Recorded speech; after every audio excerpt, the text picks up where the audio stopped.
Hey everybody, and welcome to the Real Nerds Podcast. My name is Ryan Frost, and I really like Spider-Man.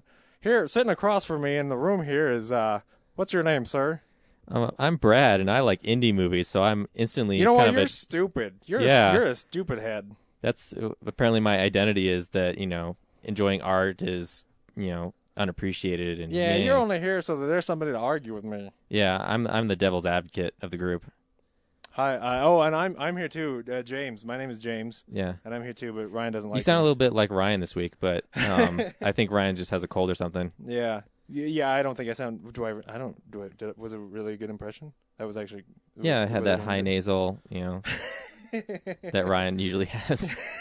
Not really. That really obnoxious sort of, like yelling at you voice. Yeah, absolutely. Yeah. It's really a shame that he's not here.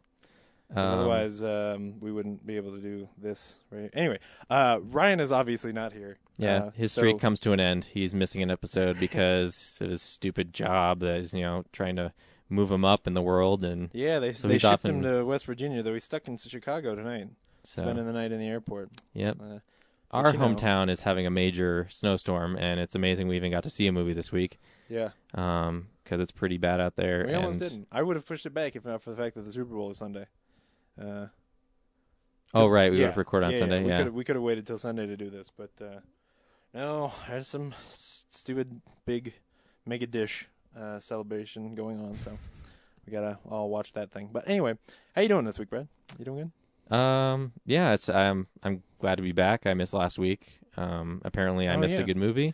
Yeah, The Gray. It's a nihilistic metaphor for life. You should check it out. But I did not go throughout the week without watching movies, so we'll have to get that. We will talk about that. This week, we went and saw Chronicle, the found footage movie with like superheroes and telekinesis and stuff and flying. We'll talk about that later, find out what we thought about it. Projected to be the weekend's big blockbuster. Yeah, it certainly seems like the front runner, at least as far as new releases go. The biggest budget movie out this week. What else was even released this week? Do you remember? What were our options? The Daniel Radcliffe Woman in Black. Oh yeah, that's right. The other one was the Woman in Black with Daniel Woman Radcliffe. in the Window. Yeah. And the little children with their eyes all scratched out. Oh, those the same poster. Okay. Yeah. I thought they were two different movies. Nope, no, all the same movie. And then I don't know. Yeah. Anyway. It is another January Dead week. Nothing too exciting. We did really well last week, but that doesn't mean that January is a good month all of a sudden. Yeah. So. The Innkeepers. That's you don't want to see that one, but it's because I'm not a huge horror fan. Yeah, it's an indie release. It's directed by the guy who did The House of the Devil, which is a indie horror that Ryan and I liked. Like on a VHS tape. Yeah, that's cool. Yeah. Cool marketing thing, but all right. Well, but it's not out everywhere, so I can't really say it's. Yeah, exactly. Yeah. And the problem was, like I said, I'd hate to go to a movie that I am absolutely going to hate the week when I am 50% of the vote. But anyway, so we saw Chronicle, and we'll get to that later. All right, well, let's go ahead and get started with last week's box office then. Right on. So last week, of course, what are our top 5, James? The movie that we saw last week ended up taking number 1, The Gray. It grossed in $25 million in the last week, which is pretty good. Yeah, pretty standard for January for... I don't know how big budget that movie is. I don't think it really costs that much money. Box Office Mojo doesn't have a figure budget yet, I don't believe. Oh, no, they do. $25 million. So it made its money back in the first week, which is a good sign. We'll get it's all about dollars and cents in Hollywood, so it is a profitable movie already. Absolutely. So then after that was Underworld Awakening, which I still haven't seen. Neither of you. Neither have I. I have no interest in seeing it. I totally want to see it. I just don't know if I want to take time to go to a theater. I'll wait till it comes out on DVD. One for the Money, the Katherine Heigl joint. Did that jump up a few spots? I thought it was like an 8th last week. Yeah, I think last weekend it wasn't doing real well, but I think maybe during the week it's come up. I'm not really sure. After that is Red Tails, which is still hanging in there, surprisingly. And then Men on a Ledge, which is sinking quickly for having only been out for a week. And yeah, that's our top 5. How much did that gross? You just said it was sinking. Oh, well, it says right there. It's at number 5. It's $10 million. Okay. Which just want to give people perspective. Yeah. The 5th one is 10, the top is 20. Yeah, and One for the Money was opening last week as well, which was $14 million, which is not great, though I don't think that movie cost very much. I don't know how much money they're paying. $40 million. It's got a long way to go. $40 million on One for the Money. I never expected that. Katherine Heigl just bought a new house. That's silly. So yeah, I mean, it was a pretty predictable weekend. Nothing surprising like last week. Right on. Cool. And then after that, you want to start something new this week? I do. I want to introduce, because I think some people might be curious, movie fans. Would you like to know what the next week's Tuesday's DVD and Blu-ray releases are? I would like to know that, Brad. Excellent. Let's spout them off for them. All right. Well, So if you're next week is an exciting week. If you got a couple dollars to spend to add to your DVD Blu-ray collection, this is what you can look forward to at. Is Best Buy? No, I guess there's Target and Walmart are the only two places you can. Amazon. That's where I pre-order all of my Blu-rays. Yeah. So like I will not be doing for Breaking Dawn. Yes. Which comes out next week. That's probably the big DVD release for next week. Which for a big DVD release, I haven't seen commercials. Yeah, I haven't seen commercials or like in-store stuff. Yeah. So either I'm not going out enough or. I don't think you spend a lot of money advertising for Twilight at this point. I think you know that the people who care and are going to buy it and know, True. The other big one is Downton Abbey Season 2 comes out from PBS out here in America where it isn't available yet, which I am excited about. Though, honestly, I don't know what it is about it's PBS and UK DVDs that are just way overpriced for what their content actually is. Because basically this is 8 episodes of a show, and it's like $34. Wow. Yeah, at least on Amazon, that's what it was. So it's probably higher at Best Buy. Actually, I've been wanting to check out Downton Abbey, and I just assumed that it was like 20 plus episodes, but I don't know why, because most British shows are like 6 to 8. Yeah. So I should just jump into this. Season 1 is 7 episodes, and all 7 of those are on Netflix, so you can watch them there. And then Season 2 is obviously just coming out on DVD, so hopefully it'll be on Netflix in the next month or so. On Netflix streaming, that is. Lady and the Tramp from, the old Disney movie is coming to Blu-ray this next week. So, wait, Ryan already has a copy of that. I was going to say Ryan will probably run out and buy it, but maybe he doesn't have the Blu-ray. I just know that he and Laura were talking about having watched it last week. So yeah, I think it's the DVD. Okay. But so he'll run out. The list is showing what, a Blu-ray combo? Yeah, there's a Blu-ray combo. I think Disney now is doing this thing. I know they did it with Pirates, where they'll put out a DVD with a Blu-ray and a Blu-ray with a DVD. Yeah. So basically, it's the same product both ways, but you get to choose what size case it's in, which is kind of funny. Yeah. The other movies coming out on Tuesday are A Very Harold and Kumar Christmas in 3D.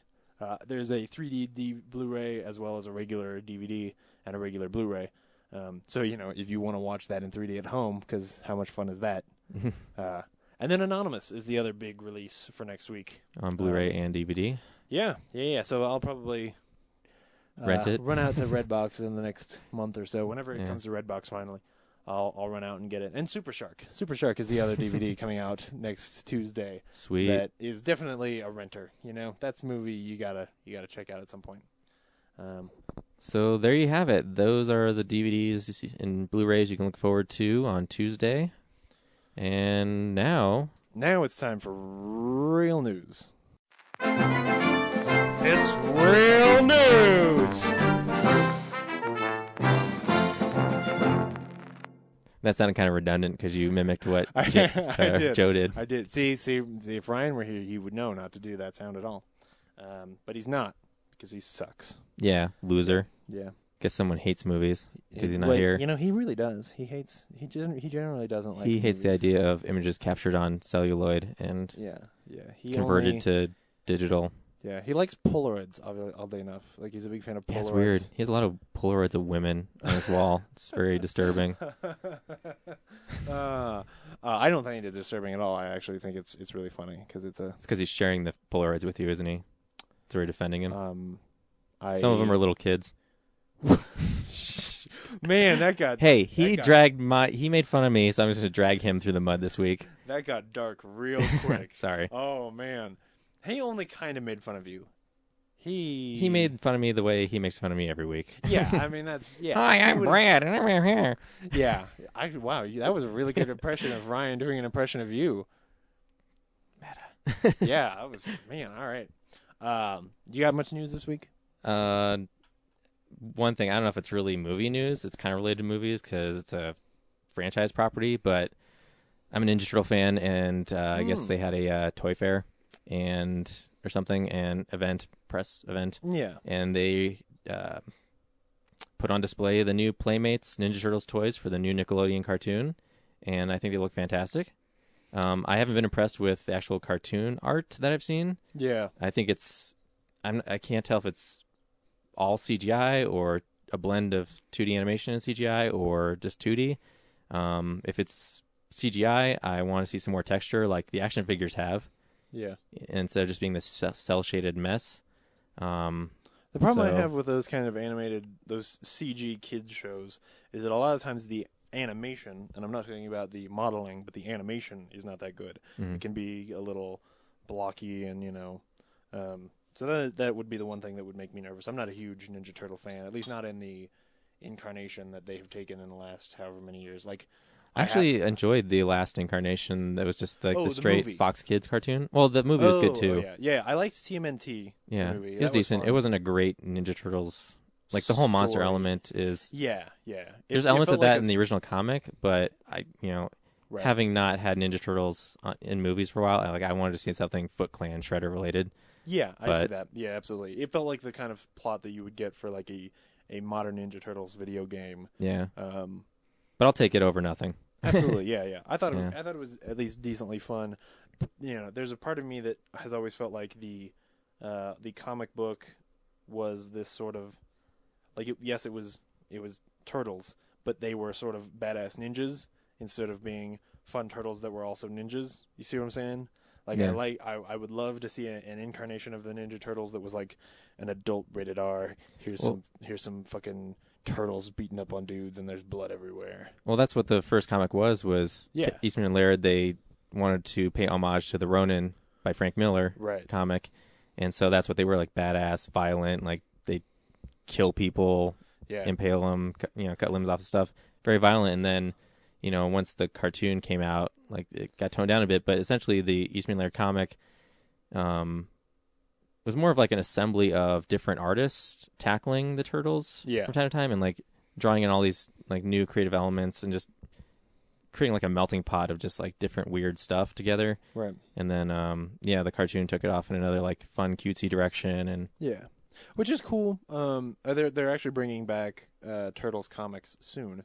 I've seen some the IDW ones. Yes. Yeah, I have that's what it is. most of them. Oh yeah. Yeah. They're all right.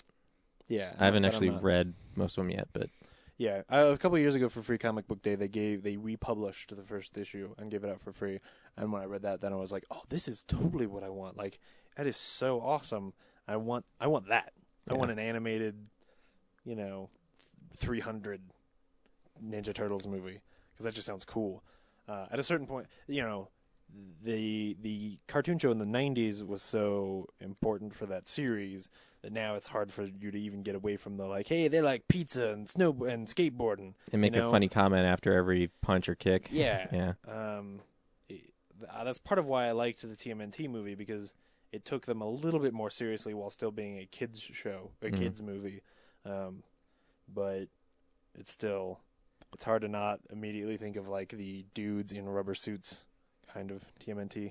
Maybe it's because I grew up with it, but that doesn't faze me at all. And I think it's like also the Muppet syndrome. Like, I watch puppets on TV. Like, maybe it's the way I grew up. It's not as jarring as, I guess, kids nowadays instantly have this disconnect between like, oh yeah, that's not CGI, so that's just a dude in a suit. No, they don't. No? There was something really interesting on I believe it was something I saw Ira Glass talking about.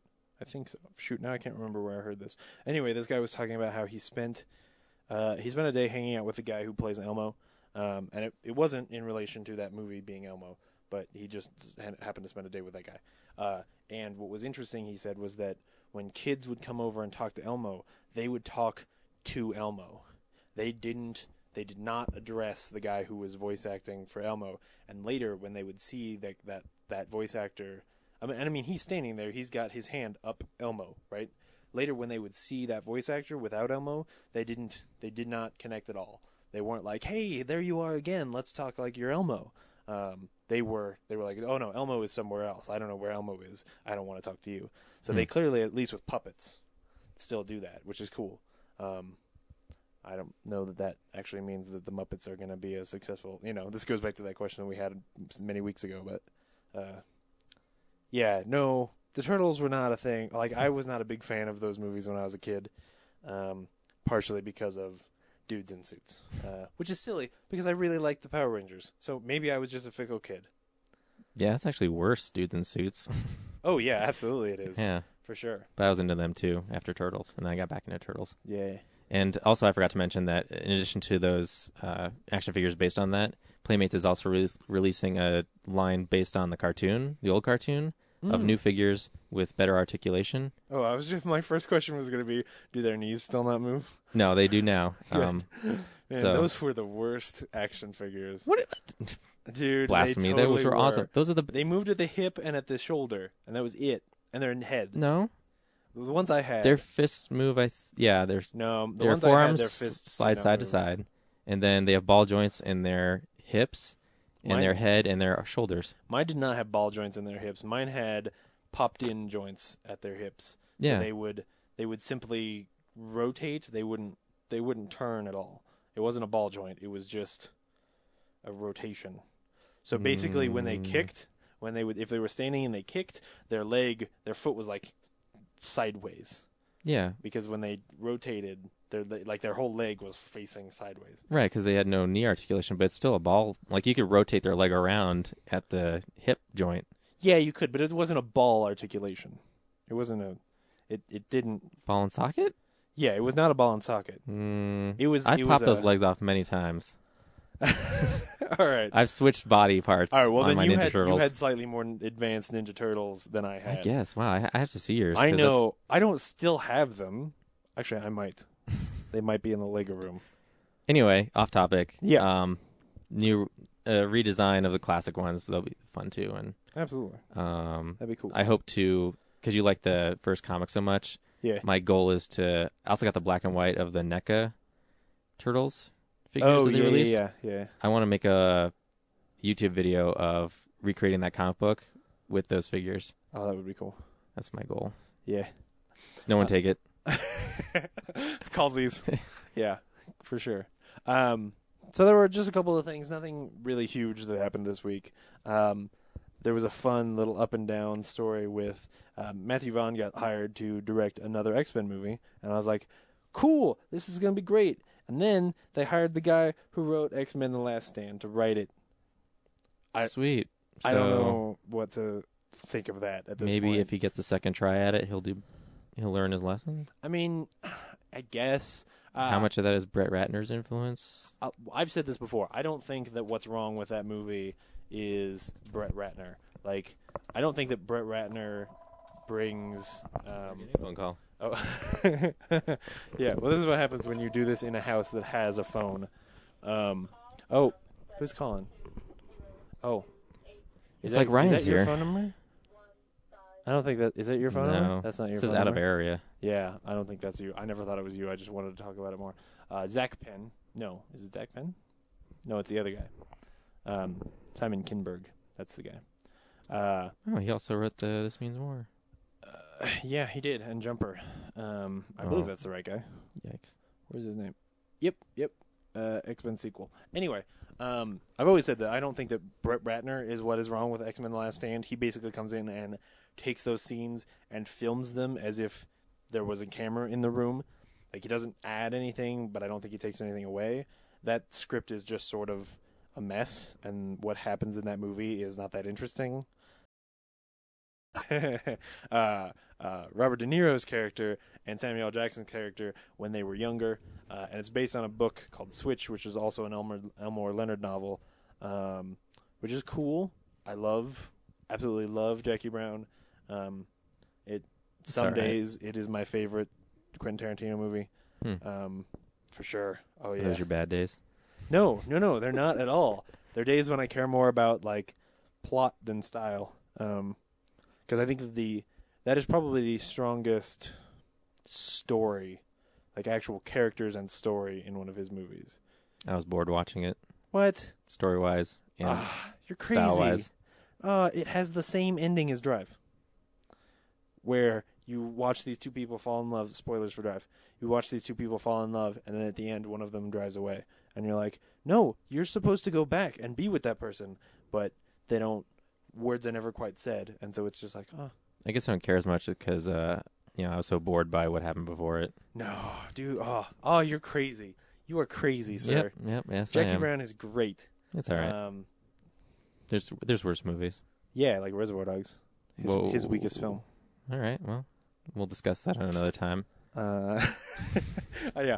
Please send your hate mail to Ryan Fraud. No. Send us an email. Yeah, send us to realnerds@gmail.com. I will send you $1. I won't send you $1. I'll send you $1 in the mail. That way, it's not a lot of work. Don't do that. Someone will just open up your mail and then take it. I'm okay with that. I'm okay if the $1 never gets there. I just don't want to do the work to, like, use a PayPal and get your numbers and shit like that to send you $1. Like, I will send you $1 in the mail. A crisp $1. I'll go to the bank. You got a no, fresh I new won't. one? No, I won't. Anyway, what else? What other news we got? The other piece of news is, so last week we talked about how the WB is sort of forcing Netflix, or forcing their hand by not letting them have DVDs to rent for 56 days after the movie is released, which is crazy and sucks, and it's the wrong way to fight piracy, and it's the wrong way to fight dropping sales, and it's just horrible because you're punishing your customers rather than inspiring them to buy your stuff, But this week, Redbox said you can take that deal and shove it, because basically what they're going to do is the only reason that rule can work is that WB will not sell those companies cheap copies of those DVDs. So Redbox is saying, well, that's fine. We will just go and buy them by other means, like through wholesale and things like that, through the way that like Best Buy buys them. They'll pay more for them, but then they'll just rent them the same way that they've always rented them, which is awesome. Good for Redbox. They are earning my respects a little bit more every single day. As seen by this week, I was in a Walmart and I stopped by the Redbox just to see what stuff was out, and there was a copy of Darkman in that Redbox. I was like, this is too cool. With all the new releases out, like they throw a retro title in there. Well, they do that all the time. Like every Redbox has some old movies in it. Yeah, I don't go there enough because I just stream, so I don't know. Well, they do this now where they will bring movies back to Redbox. Some of them are only a couple years old, like Transformers or something like that. But then sometimes it's an old movie. Sometimes it's a movie like Darkman. Sometimes it's a crap movie that no one should ever want to see again. But yeah, Darkman, I was like, I think it's because since Liam Neeson is in that movie and is also in movies now, that's why they wanted to shove him in there. But it was still really cool. Speaking of Redbox, I do have a bit of news. I didn't read enough of it, but aren't they doing a price hike? Oh, I didn't see that. Yeah. I'm cool with that.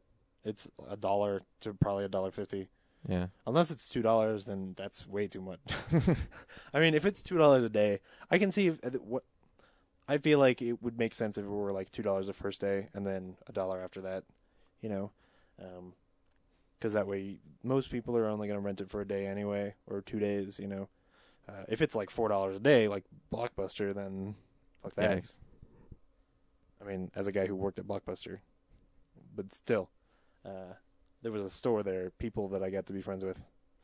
I miss that place. I also miss the selection.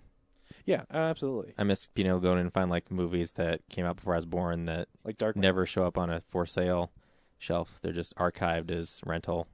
Yeah. Like Darkman, or just like something you just never even heard of. No one ever talks about. Oh, just yeah. like, oh, here's a VHS copy of this. Yeah. But now there's not even VHS, so. Yeah. Well, I'm All not that lamenting good the stuff is loss lost. of VHS. That's for sure. Too many times I got a piece of tape stuck into my VCR. Anyway, that's the news. Right on. So, James, what have you been watching this week? Oh, that's right. That's the next segment. I was going to go right into the review. Oh. No, I wasn't. I was just pretending like we're lost without Ryan. How do you work the microphone? Ryan, why aren't you here? Where's the keyboard? He's not even going to listen to this episode. Will he help us out if I tell him Spider-Man's here? Actually, well, yeah. He's going to punch me in the face when he gets back. No. He'll just hit you in the balls. Didn't watch a lot this week. There wasn't a lot to watch as far as I'm concerned. But I watched Drive again because it came out on Tuesday, and man, that movie is awesome. How that movie isn't my number one, I will never understand. Yeah, you fucked up. No, I didn't. No, I didn't. No, I didn't. I still stand by that list. But every time I watch one of those first 4 movies, I'm gonna be like, oh, this is so good. Yeah. But the one real thing that I watched this week was the first episode of the new season of Spartacus came out, which is it's a shame that Ryan's not here, but I don't think he would have actually watched it already anyway. I think Here, I'll be Ryan. Oh, sweet, it's badass. There's a ton of nudity in it, right? Yeah. So it was good. Yeah, no, instantly good. Yes, there was a lot of nudity in the episode. There's a whole scene where like they go to a brothel and there's like people having sex and all kinds of different kinds of sex, and there's lots of nudity and sweet guy.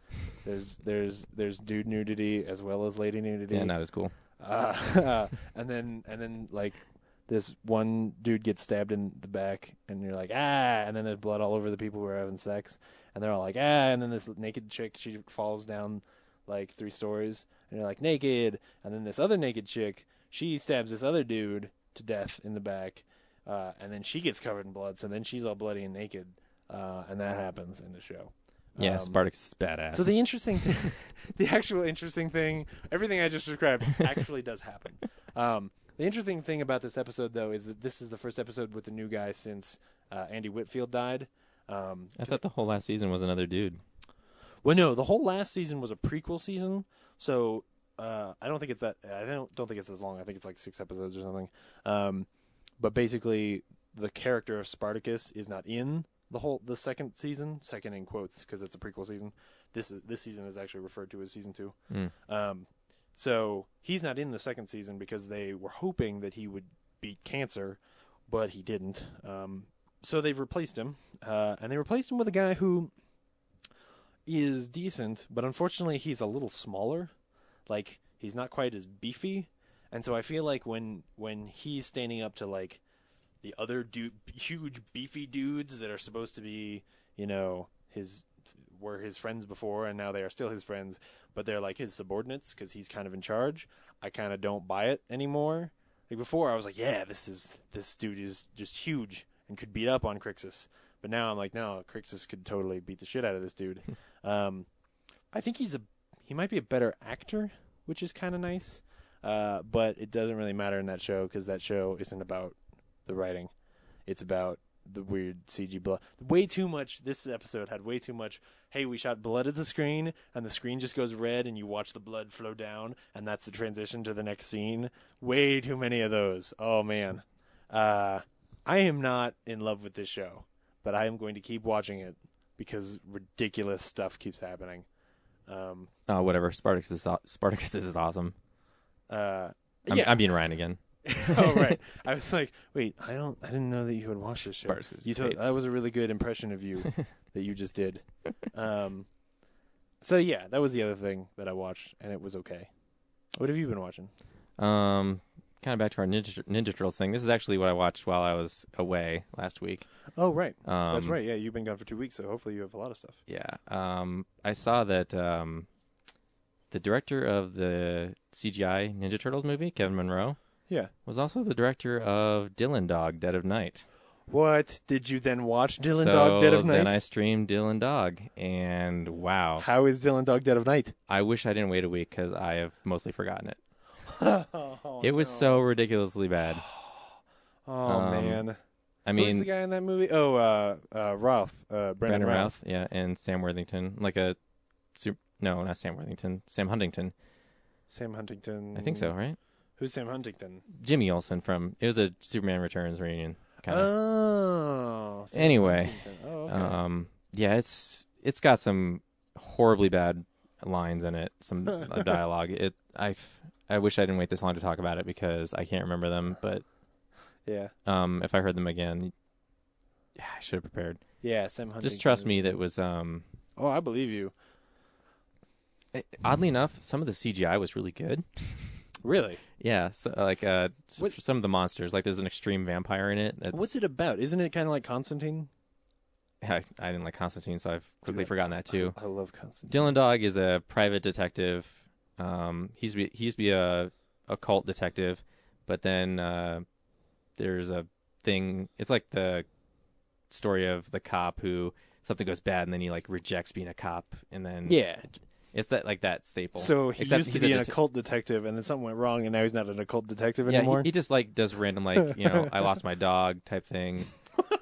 And this is set in New Orleans, so I think there's like this little True Blood kind of like they're trying to go for the True Blood thing without all the rated R elements. Yeah. So anyway, it's a more innocent version of like the South and the vampire play and everything. So anyway, he's just an average detective, and then Sam Huntington gets murdered, and then this woman's father gets murdered over a cross or an artifact that she gets murdered because of it, or on the cross? Because of it. Oh, okay. The mystery gradually unfolds. You find out why. Like initially, it's just like there's this murder of this girl's dad. She hires Dylan Dog because for some reason she has his business card, like his old business card for when he did monster, detective work. Right. And then he's like, "Yeah, I can't help you out. I don't do this." And then Sam Huntington gets murdered, and he comes back as a zombie, which no spoiler because it's in the trailer. What? So he's undead, and throughout the rest of the movie, it's just jokes about how he's decaying and how he doesn't want to be a zombie. And then Brandon Rouse constantly convincing him, like, you have to accept it. You have to eat worms. You can't enjoy it. You're dead. Accept that you're dead. Okay, so he dies and he comes back to life, but he's not like a zombie because he's still himself. He's undead, but he doesn't have like that hunger for human flesh. Well, and he's intelligent. He's hungry. He remembers himself. Right. And can talk. Okay. I guess he's just undead. He's not. So he really just comes back, and then he's friends with. So he doesn't then become the villain or anything. No, okay. No. He's just dead, and then Brandon Rouse sad, like, oh, my friend's dead, and I gotta find his murderer because he's not his totally murderer dead. is like He's just has a different appetite. Yeah. Okay. He's killed, and then he wakes up in the morgue when Brandon Rouse goes to like check his body. Right. It's like, oh, guess what? I figured this is gonna happen. You're undead. Yeah. Yeah. And like prior to that, there's this whole scene about him wanting to like be Brandon Rouse's sidekick. He won't take on a sidekick because he doesn't want. I guess like Shia LaBeouf and Constantine. Okay. Just say yes. Yes. Yeah. So anyway, I guess Dylan Dog's wife or girlfriend or fiance, I forget what relationship she was. Woman. She was killed, and that's what got him out of it. So he doesn't want to attach to anyone. They'll only get killed if they follow him. Oh, okay. Whatnot, but so then he's on a search for this creature that killed Sam Huntington. That's not something he's ever encountered before, and I guess that has to do with werewolves. What? And halfway through the movie, I'm like half watching it. So there's this giant werewolf creature, mutant. I don't know. And then it turns out, is it like a big? Is it like a giant CG thing? Like it's no, it's actually like a dude in a suit. Oh, what? Yeah, but it's huge. It's huge, yeah. So it's like a Power Ranger dude in a suit. Pretty close. I mean, there might be some CGI elements added to it, but for the most part, like the big people, like, and then there's like, what's his name? Steve. Steve the Pirate. He's a former model, but he plays like the lead vampire guy.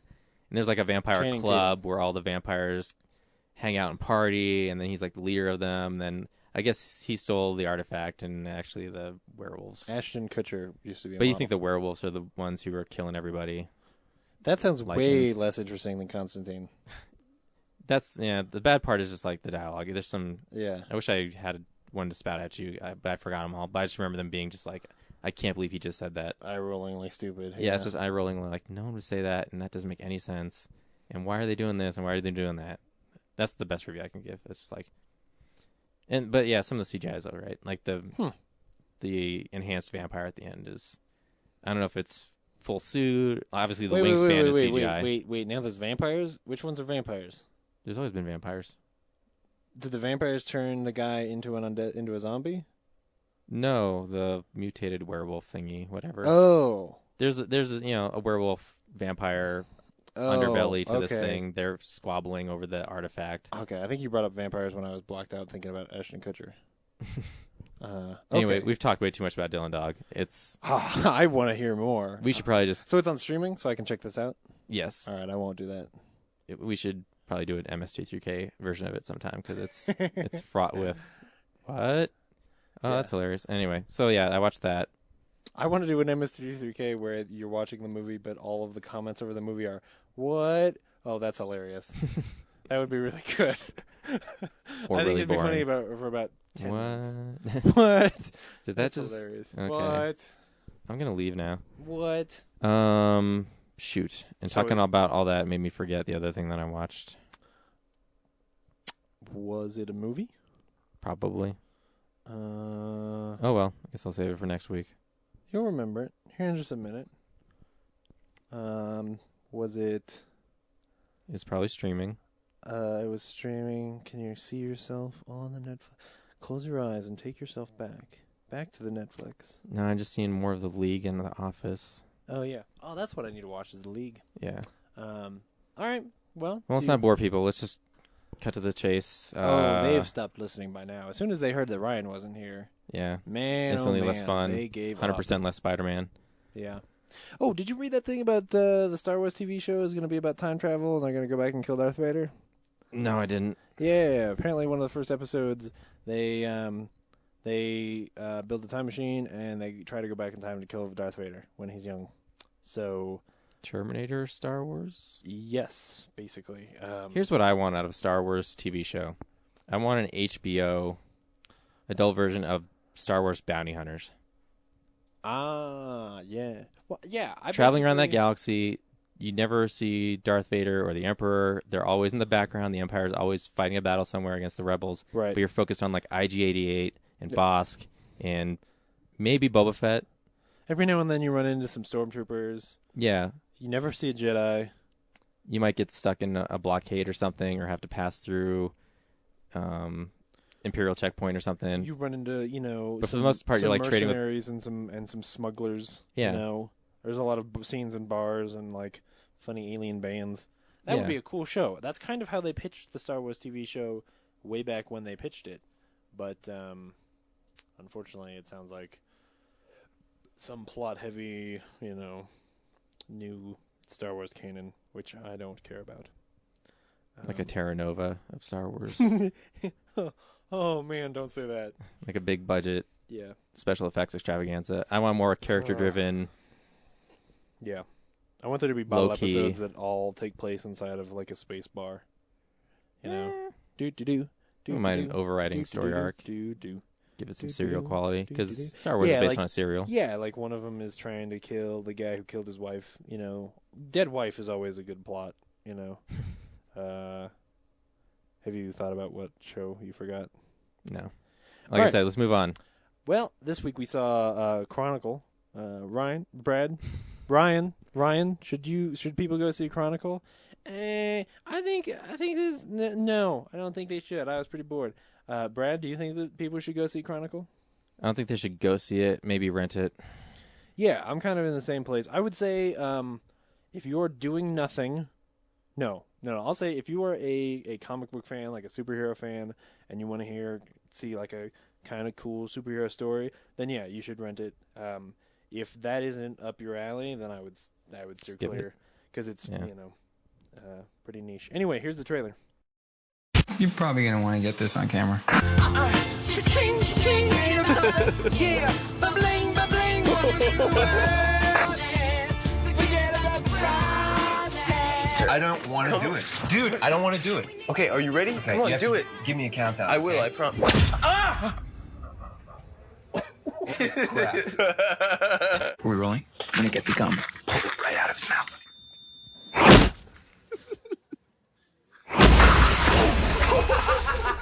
Wait, why are you running? I got this one. Just wait.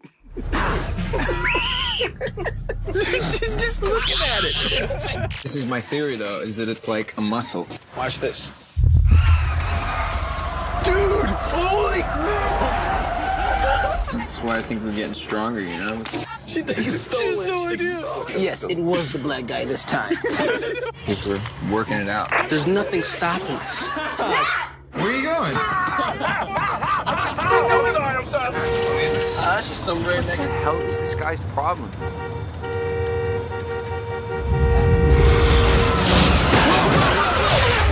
Stop! Are you crazy? Why did you do that? What the hell is wrong with? Was it an accident, Andrew? Andrew? I'm worried about Andrew. Listen to me. We can't screw around with this. It's too dangerous. Andrew, it's not a game. Andrew! Stop this right now!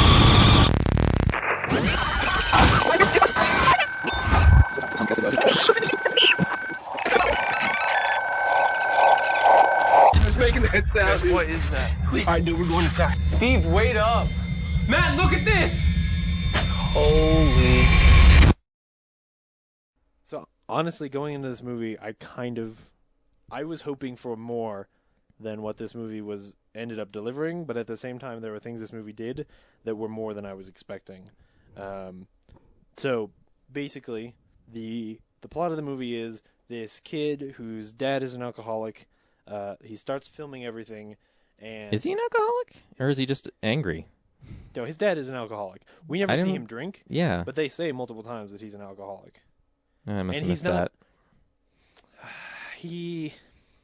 We never see him in a scene where he really comes off as an alcoholic. Yeah, all I ever saw Yeah. him be was an angry dickhead. Yeah, exactly. We don't see a scene where like he stumbles around and beats his wife. Like that never happens. It's really just that like Seems like he only hates he his comes kid. into the room and is like, "I told you to open the door," and then he hits his son, which is not really. He's not drunk in that scene, or probably is, but he doesn't seem like a drunk person. Anyway, that's beside the point. So this kid, he doesn't really have any friends. He starts filming everything, and then his cousin. Stop takes right there. him- The Right. first thing I thought of when I saw this movie at this part of the plot is, how did this kid afford a $4,000 camera for this Yes. movie? Well, there is a line in there where the guy says like, you know, here's some shitty 1990s camera, because like they even make reference that it's not filming on film, it's filming on, or it's not filming on a hard drive, it's filming onto actual tapes. See, So it's supposed to be an old, really nice 90s camera. it's not though. It's a Canon GL2, which is within the last decade. Yeah, I mean, I saw it and I was like, that is a pretty nice looking camera. I don't Yeah. know, I can't tell that it's a Canon GL2. If it had but been I a can mini tell- DV, well, I guess Canon GL2 is a mini DV, but they should have had one of those, square, tiny handheld, like consumer style cameras for this movie. But this Yeah. kid has like the XLR input, shotgun mic built in, a lens Well, cover. Part of the reason is that they are actually using that camera to shoot. Yeah. So, and we are seeing that camera in mirrors and such, which is how you're able to tell what camera it is. So they have to have a camera that they can actually use as the camera, and not like it would be really expensive for them to CG out that camera every time that we see that camera.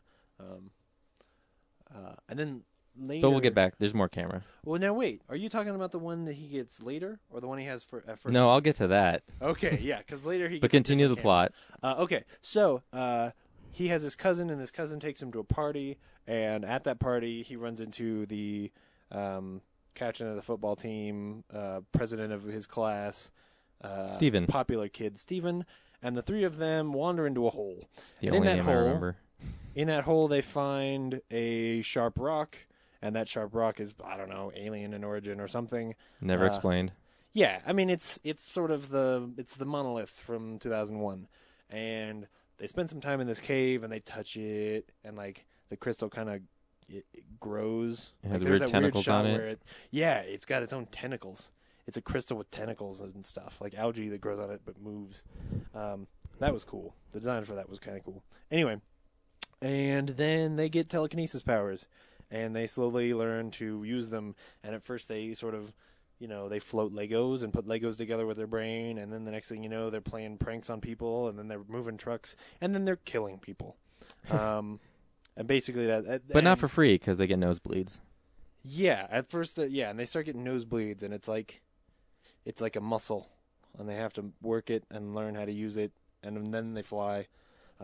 But the point is that we watch these three kids sort of become friends, but this main kid that we're seeing this whole story through, The one with the camera. the one with the camera, he is so sort of scarred that he, He's used to he being doesn't react to things very antisocial well. and rejected and Yeah, outcast. and so eventually things all go wrong for him, and he freaks out and basically becomes a supervillain, and his friend has to become a superhero, which that part of it is kind of cool.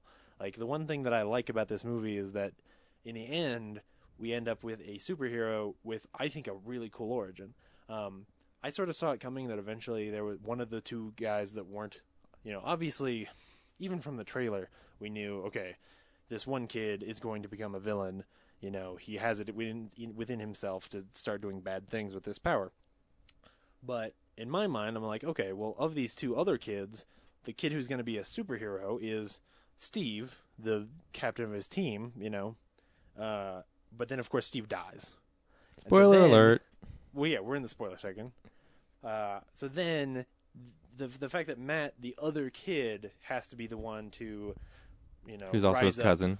Yeah, who's this kid's cousin and has been friends with him for longer than Steve ever was, has to take on the mantle of actually becoming a superhero. And like that origin for a superhero, I think, is really cool. I would love to read a comic book or see a movie, a real movie, not a found footage movie, about X-Men that First Class. character. Yeah, exactly. I would love to see. It's basically Magneto and Charles Professor X. Yeah. It's like Dr. X? No, Professor X. Just lost my nerd cred. Yeah, in a lot of ways, it's the same kind of strained relationship. Both of them get awesome powers. One takes it a different direction than the other. But the difference is that one is more subtle because that one, Magneto is not entirely like he is a villain, but he is a villain in ideology, whereas this kid is just. He was good at one point, kind but of yeah. Well, I mean, He's he's always kind of pitiful, and then when he has power, he doesn't appreciate it, and so he doesn't have a problem, exploiting it with hurting people. Yeah. So he really kind of feels evil at his core, whereas Magneto in X-Men First Class does not. You just feel like, oh, well, he has a different point of view. Or at least that's how I feel, because I like that movie, unlike you. I liked it. I just don't think it was. No, I I know. There's missed opportunities. I know. Well, maybe we'll get them in the sequel. Anyway, what did you think? Yeah, that was pretty much. I like I said beforehand, I was trying to keep my expectations low because the trailer didn't impress me. Right. And then going in, it was pretty much everything I thought it was going to be. I did think, like what you just talked about, was the most intriguing part of like watching these two friends grow apart. Yeah. With these powers. But some of the special effects were bad. Others were really good. Yeah, I mean, the girl who also has a camera and is filming things. Like, there's a lot of just thrown in excuses to explain why there's a camera in the room. Yeah, oh, absolutely. Like half-handedly, haphazardly thrown into like especially when the villain kid is in the hospital. Like, you can hear in the background the cops are like, "Oh, we have this camera here because we're continuing. It's for the investigation." Yeah, they have to have it. And then by the end of the movie, there's all these shots from like non-camera spaces. Like, there's no camera around to record some of these shots. So you're like, why are you spending so much time explaining these other cameras in the movie when the climax of the movie is not shot that way? Yeah, I would say that the worst thing about this movie is that it is a found footage movie. Yeah. If you had just told this story, it would have been a better movie easily. And if you had just told that story, the CG wouldn't be as bad, because I said this after the movie. I feel like in a found footage movie, because it's supposed to be real, I'm not willing to give the movie as much of a break as I am with other movies. Like, if it's an actual big budget movie and the CG is a little waxy, I'm like, well, yeah, it's CG and they didn't work on it enough, but I'm trying to enjoy this movie, so I'm willing to give it that room. Whereas with a found footage movie, I have a harder time doing that. But the one thing about the found footage part of this movie that I like is that they talk about the camera a lot. There's a lot of the camera itself is a facet of this character, where like in Cloverfield, it's just this weird thing of like, well, HUD is asked earlier on in the movie to film everything, and he just never stops filming everything. Whereas in this case, there is actual conversation had about the fact that basically this character uses that camera as a sort of a filter between him and his world, and that reminds us that like he's not all there, and I like that aspect of it, and I like the fact that there's a lot of footage of him where, because he has telekinesis, he can move the camera around without actually holding it, so we actually get to see certain scenes because he's just holding that camera out and floating it around him and such, which that whole idea is really cool, and if they had just done that throughout the last sequence, which... But you can't justify it because they're focused on fighting each other. Like, why would he also have this mental element of keeping a camera on himself, I agree, but, like, where I'm going is, I like the fact that the camera ends up sort of being a character. There were even parts where, like, scenes where I felt like his relationship with the camera is the same as like Tom Hanks's relationship with Wilson in Castaway. Like that the camera is becoming his friend more than these other people are, which is a kind of neat idea. But the problem is that the movie suffers because it's found footage, and especially in the last sequence, the last 15 minutes or so, where it's just these two guys fighting. Like you said, they're making so many excuses to get certain camera angles that then the fight isn't interesting at all. It feels more like every time they cut to a different angle, I'm thinking about, well, where is this camera, instead of seeing what's going on. And partially that feels like they just they found places where they could film, where they could get a camera, and then filmed, and then put in the CG, and so the action sequence doesn't feel like a continuous action sequence. You know what I'm saying? Like, it just feels like, okay, now we've got this angle from a helicopter, and it's looking at these buildings, so they go flying through this building. Or like, hey, now here's some people, and they're in their house, and they're filming it because everybody's filming everything these days. Like, it feels crummy that they had to do it in that style, because I think the core of the story could be really interesting on its own. And then, like, it's a found footage, and there's that one camera in the hospital again that gets annihilated by the blast. Yeah. And yet the footage is still around so that we can watch this movie. Oh, yeah. Well, yeah, at some point, because they're cutting from so many different cameras, you start thinking, like, wait, so at some point, I'm supposed to believe that someone went and found all this footage and cut it together? Yeah. Like, with Cloverfield, it is one continuous tape. Yeah. And this one's borrowed from, like, people's cell phones and, CCTV, closed-circuit televisions. Someone went through all these sources and pieced this together. It's ridiculous. It just seems silly. I don't know why you couldn't. And the truth is, you could still tell that movie shooting it traditionally, shooting it third person, and then still have those aspects of the kid filming everything and having there be a camera there, and maybe show us some of that footage every now and then. But it wouldn't have to be found footage. I think that they thought the idea of a found footage superhero movie was really cool, and that was the thing that they were never willing to let go of. And then by the time they had something really good, or something potentially really good, they couldn't let go of their sort of albatross. Yeah. Especially like the other girl with the camera. Like, she's obviously like this love interest for one character, but like they just need other angles to cut to, so they gave her a camera and said like, oh, she's into photography. Oh, she runs a blog. She's always filming everything for blogs. Like, who just answers their door with a camera running? Yeah. Yeah, and that's the other thing, is that I never quite feel like the movie isn't, because it's found footage, they can't make the movie be that long, so it's only 83 minutes long. So the relationships between other characters aren't as strong. Like, I think I understand Andrew, the main kid, really well, but the relationship between Matthew and that girl, and the relationship between Matthew and Steve, and even the relationship between Matthew and Andrew doesn't feel like it's given enough time to really grow, and given enough time for me to understand it in a way that then, by the end, I'm really hooked at, like, oh man, now these guys have to fight, like, because you're having to condense everything to be found footage. I'm not. And I even feel like that one guy even abandoned him. No, for any extended period of time. No, not at all. It was simply that Andrew doesn't attach to things very well and doesn't understand things very well because he's so socially messed up. Yeah. That then at the end, when he freaks out and starts killing people, then Matt has to stab him through the heart with a giant arrow. Yeah, which that was convenient. That was cool. Yeah. I mean, it was convenient, but at a certain point in that movie, I was like, okay, you've made this kid so much more powerful than everyone that I don't know where you're going to go with this. Yeah, like, how do you stop him? Oh, okay, there's a giant arrow. He can't stop a giant arrow. But they can stop forks. Yeah, they can stop forks and punches. But he was he was so freaked enraged. out. Yeah, he was so enraged and he wasn't paying attention. He never thought that Matt was a real threat. Yeah. Yeah. And then like the second camera, like I guess Matt bought him. Oh yeah. So then he gets another camera at some point because the first camera gets destroyed in the cave. Yeah. The first camera gets left in the cave. That's another aspect of it's not really found footage because the first camera that all the first stuff is buried in the cave. Is buried in the cave that they never go back to. So, or I mean, they go back to when it's all caved in.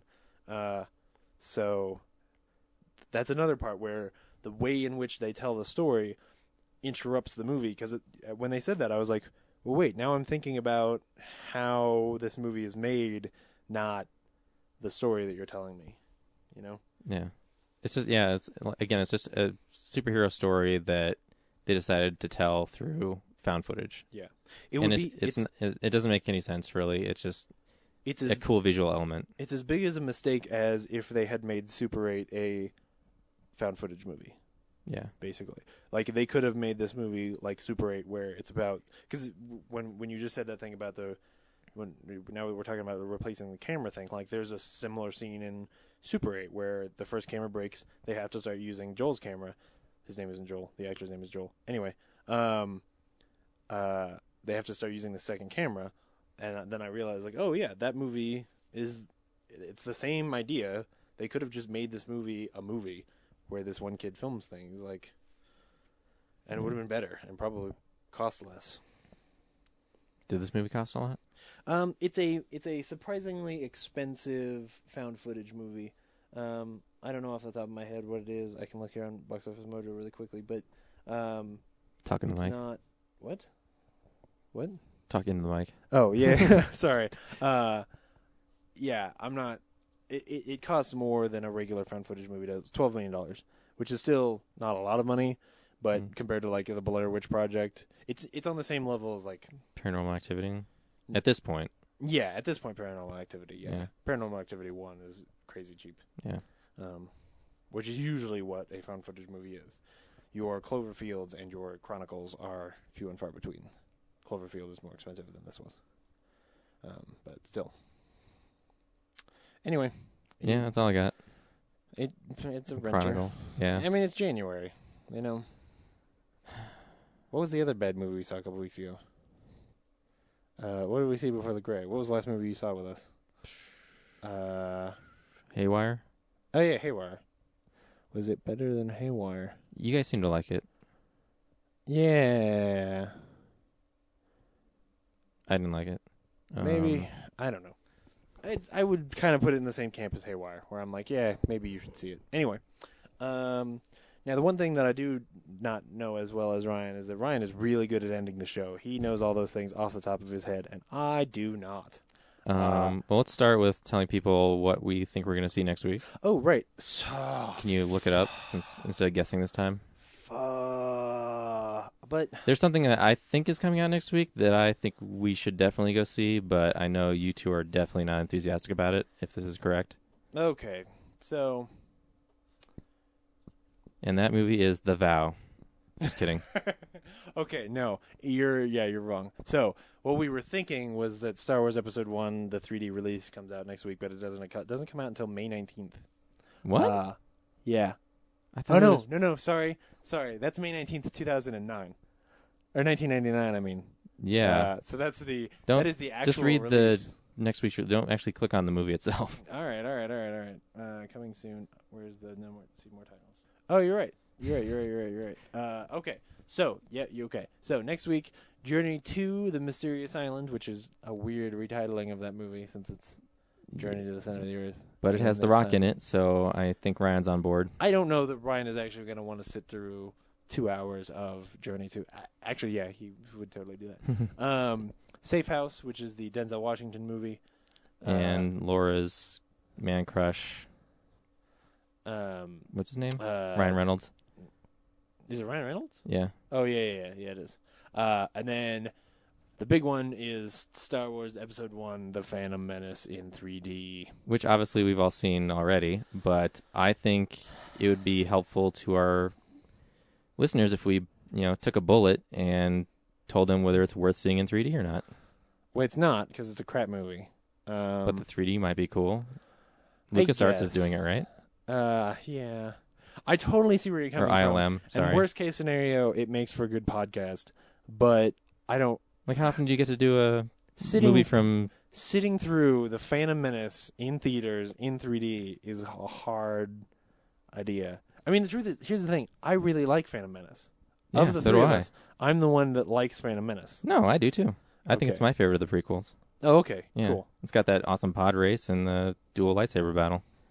Everything else in between is All like right. meh. You said pod race, and now you've got me. Yeah. Pod race in 3D might be cool. Even just the sound mix on the pod race Yeah, in the oh theater yeah, is yeah, incredible. Yeah. Fuck. So next week we'll be going to see Star Wars: The Phantom Menace in 3D. Sorry, Ryan. Man, I'm gonna cut myself. In 3D. That's right, $15. I paid $5 for it when I was in high school. Now I'm paying... So you will Twice you will as have much. paid $20 to see in your life. Well, I saw Phantom Menace. the non-3D version 12 times, so... Did you really? Yeah. Wow. Hmm. Man, Movies How are many cheap back I don't then, know. and- I don't know how many times I saw Phantom Menace. I think only once, in theaters, because I was 12. Yeah. So I was in high school, and the theater was nearby school, so you could just kind of get off after class and check it out. Or, on lunch. yeah. So next week, Star Wars. That's All what right. we're shooting for. And we'll let you know whether it's worth another $15. It's not, but it'll at least be fun to talk about. Now we'll just have to take the next week to convince Ryan. It's also a good litmus test because, like, the other two prequels are fully digital movies, Right. which means they can use the computer and do, like, a really good 3D conversion, whereas we have to wait for the other three for a while yet before we can see how their cardboard cutout Yeah. film version is going to translate. So Yeah. Phantom Menace is the only prequel that has that 35 millimeter, Right. I think 35 millimeter component. So it's, yeah. Based on this one, we'll be able to tell better if the other original three. trilogy are going to be better. Yeah. Yeah, I got you.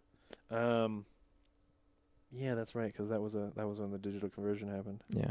That's funny. Anyway, so like us on Facebook, Real Nerds something. Yeah, go to Facebook and search for Real Nerds. Real Nerds Podcast. Real Nerds Podcast on Facebook. Like us. Go to our Tumblr, which is Tumblr, realnerds.tumblr.com. and email us, which is realnerds@gmail.com. Send us your comments, hate mail, questions, suggestions. Tell us what you think of Star Wars. If you saw Chronicle, tell us what you thought. Yeah. If you send us an email, we will read it on the air. Exactly. If you send me an email and you say send me $1, I will mail you $1 in the snail mail. What else is there? I You can think follow we should us on start. Twitter. Oh yeah, we It's got a Twitter. Twitter, just real_nerds. That's right. On Twitter. Yeah.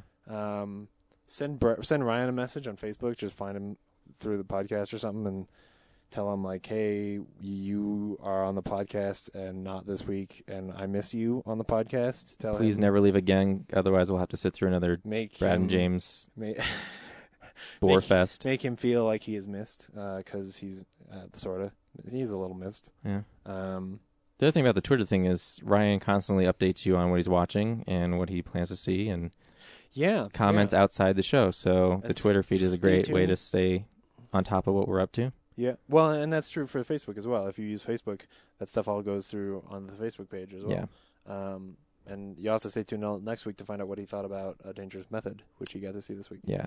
So we'll find out that from him. Also, I think I want to start advertising our bonus podcast that we'll be doing sometime soon. Oh, that's right. Yeah. We're going to start. Yeah, we can at least start talking about it and saying that we're going to do it. We're going to do a bonus retro podcast where we'll do our top 10 retro film explosion. Oh, there you go. 1999. Yeah, so we're gonna go back to 1999 and look at the movies that came out that year and make our top 10 of movies from that year that we loved the most. That's right. So they have to all be movies that we have seen. It's not necessarily movies that we saw that year in real time. Yeah, at this point, we might as well include it's everything unfair. that came out because... Well, and especially like for me, I was 12, as we just said. 1999, the year that Phantom Menace came out, which will not be on my top 10, I don't believe. And so there were movies like, Magnolia from that You've year, got The which I never saw. Matrix. You've got... We just went over this. Magnolia, Galaxy Quest, Galaxy The Quest, Mile, Green Mile. Oh yeah. The Sixth Sense, Toy Story 2. Toy Story 2. What else was there? Godzilla. That was 97. Was it really? Or 6. What was the Roland Emmerich movie that year? I don't know. 96 was Independence Day. I don't know how to get there from here. Go to year on the left-hand side, yearly. Oh, yeah. Okay. Yearly. Okay. People are going to love... I'm going to cut this out. People will love hearing about us talk about searching for... Yeah. Austin Powers, The Spy Who Shagged Me, American Beauty, The World Is Not Enough, Notting Hill came out that year, Wild Wild West, The Blair Witch Project, which is important since... Tarzan was the Disney movie. Yeah, Blair Witch, yeah. American Pie, Entrapment, I guess, Thomas Crown Affair, The Talented Mr. Ripley, if you're one of the people who likes that movie, Deuce Bigalow, Male Gigolo. Yeah, that won't be on any of our lists. I don't think it will either. Three Kings was that year. That's a pretty good one. Eyes Wide Shut, if you're one of those weirdos. 10 Things I Hate About You, Fight Club, My Favorite Martian, 8mm, also great movies. So that's just a sneak peek of if you want to hear us talk about those retro classics. October Sky and Dogma. Ooh. Both great films.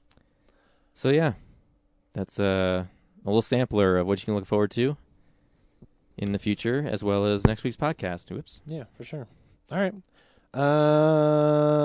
Okay, bye. Yeah, for real nerds, this is Brad. And I'm James. And I'm Ryan. Oh, no, that was Ryan's impression of Brad. I'm Ryan, and Evil Dead's awesome, man. No, oh, wait. No, he's kind of like it's like jock nerd, so he's like, yeah, I love Evil Dead, and meh. Bruce Campbell's the best actor ever, meh. He sounds like a character from South Park. All right. Okay. Bye. Bye.